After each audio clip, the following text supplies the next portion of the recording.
kembangnya Mas Don Jagung itu piye? Pencak kena lebu wis jam 3 tak kena mari yo. Panase yo masong nang alon-alon. Iyupe nang kula nomah.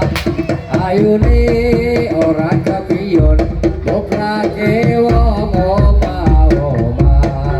Wetan kali yo Mas kulon yo kali tengah-tengah.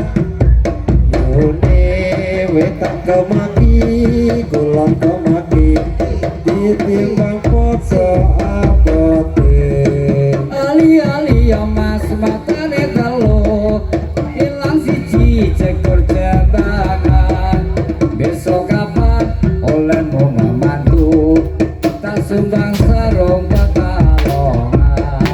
Aku mau sarung pekalongan sing tak jalo selendang biru. Aku mau bojo colongan sing tak jalo direstui bapak ibu. Ora-ora dipangan wedhus ngantep bidil kari dombai. Dera-dera pamit diatus mong ganteni yo dake. Wetan kali kulon yo kali tengah-tengah ono luwote. Wetan kemati kulon kemati ditimbang